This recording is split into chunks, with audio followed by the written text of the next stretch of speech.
You're listening to the Happy Tribe podcast, an audible experience to inspire, inform, and educate you on how to build and manage your money mindset. I am your host, Anna Pereira, and I am passionate about increasing my own financial intelligence and developing a positive money mindset. And I am ready to share with you what I know about building long-term wealth.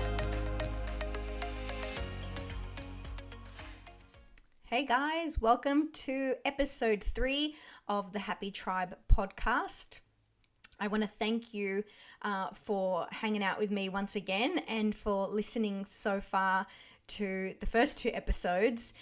This one today is one that I'm really super excited about because I am going to be getting into the real juicy stuff, right? Some big things have happened in the history of money. And I want to dive into it today and explain a lot of these moments in our history. So there is a great quote by Winston Churchill that goes, "The further you look into the past, the further you can see into the future." Winston Churchill was a pretty smart man, and I have a lot of respect for him. Another great guy, of course, is Pitbull, Mr. Worldwide. I'm a huge fan of his music. And one of his song lyrics goes, "But to understand the future, you have to go back in time." So in today's episode, I'd like to explain some key historical events that impacted how the world went from believing in real money, being gold and silver, to the current monetary system we are in that is based on fiat currency. So at the start of the 20th century, so that's 1900s, before World War I and way before ATMs and before electronic transfers, people would receive their money in gold and silver coins. They would then deposit their coins in a bank vault and would be issued with a banknote or a claim check that had been issued by the treasury of that country. Now, I'm probably showing my age here, but if you're an 80s child and remember watching shows like DuckTales, you'll remember Uncle Scrooge McDuck diving into a pool of gold coins. Notice how it wasn't a pile of paper money that he was diving into, right? Now, in essence, the claim check was like a bank receipt, which specifically stated that the banknote was worth $20 in gold coins and payable to the bearer upon redeem. This was actually stated on the claim check, or on the piece of paper, basically, that became called currency. So this is really how and why we began to think of currency as money, because there was confidence that the currency, the piece of paper you held, had value because it was backed by the gold and silver being held in the bank vault. However, by the time World War I began, they stopped permitting that the banknotes people held be redeemable for their gold and silver. Basically put, the government held the gold, I should say. Now, it's common knowledge that both World War I and World War II first began in Europe. During both wars, it's people like farmers, factory workers, and everyday middle-class men who are, of course, enlisted into the army. The factories that were producing, staples like the wheat and household items like toasters or cars were turned into factories that built tanks and weapons that were then shipped off to the front lines. World War I began in 1914 and lasted for 4 years. During this time, it was the USA that was supplying European countries with their essential needs like grain, sugar, medical supplies, and consumable goods. They were being paid by the European countries in gold bullion, so actual gold bars, right? This exchange continued throughout World War II, and which, of course, we know that lasted from 1939 until 1945, 6 years. World War I lasted for 4 years. So during this time, America's wealth grew because of all the gold that they were receiving from the countries at war. Now, America, they didn't get involved in both wars until the very last and late stages. So by the end of World War II, the United States of America held 2/3 of the world's gold. In 1944, 44 countries who became allies during the war came together to a town called Bretton Woods, New Hampshire in the United States of America. They were to discuss a new world where war and depression would never happen again. Their economies and their people had suffered tremendously, and their intention was to create a new monetary system as well as to ensure trade agreements would never again lead to unnecessary wars.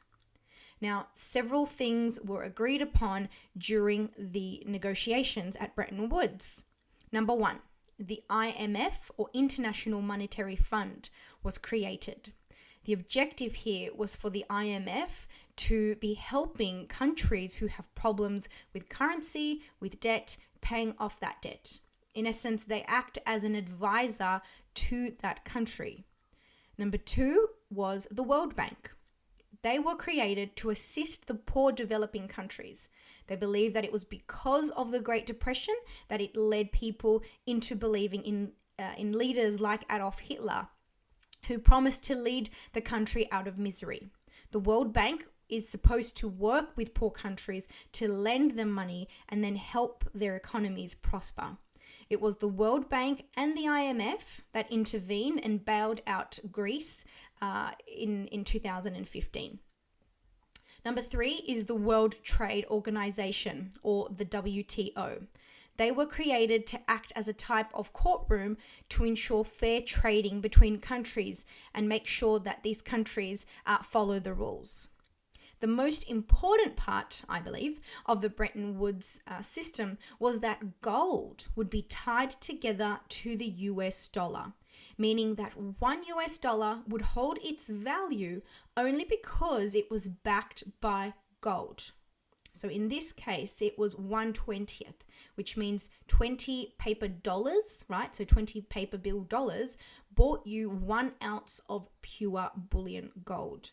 The other world countries would also have the same value as the US dollar, meaning that my Aussie dollar held the same value as $1. Things like foreign exchange didn't exist. And so they agreed that trades between countries would be done in US dollars, as it was, of course, to be backed by the gold, which held the true value. Now, this was all well and good, and each country returned to their little corner of the world. However, the US government continued to print more of its currency and would pay other countries this way, meaning there was way more currency being printed than there was stored gold. Doing this debases and devalues a country's currency. Why would someone accept a payment for goods like cars, machines, and food supplies that takes time, resources, and accept money in something that was literally created out of thin air? And so this continued on, and it wasn't until 1965 that the French president, Charles de Gaulle, realized what the American government was doing. He immediately put the US dollars on a ship and sent it back to the United States and demanded to be paid in gold bullion. Because of the Bretton Woods Agreement that tied the dollar to gold, the US had no choice but to comply and then sent back their money in gold bullion. So other countries, of course, followed suit, and by 1971, a very important thing happened. The infamous President Nixon announced the separation of the US dollar to gold. Now, why did he do that? He did that because the USA had an oversupply of currency outside of its own country. And if they continued to swap their own returned US currency for the gold bullion they held, they would lose all the gold, and they didn't have enough gold to begin with to trade with the amount of currency they had created to pay these other countries. So by taking the US dollar off the gold standard, it meant their currency would no longer be backed buy anything and they wouldn't have to pay back the gold. But it also meant that they would be able to keep their gold and other countries would keep their printed currency. The Bretton Woods system was over, and what this meant was that all the world currencies held no real value other than being pieces of paper. A new monetary system was now in place, and currency was now fiat currency, and governments had a green light to print as much money into existence solely for their own political benefit. Wow, I know that's a lot to take in. Now, you might still be thinking or wondering, well, thanks for the history lesson, but what does that have to do with our current financial situation? I say it has everything to do with our current financial situation right now.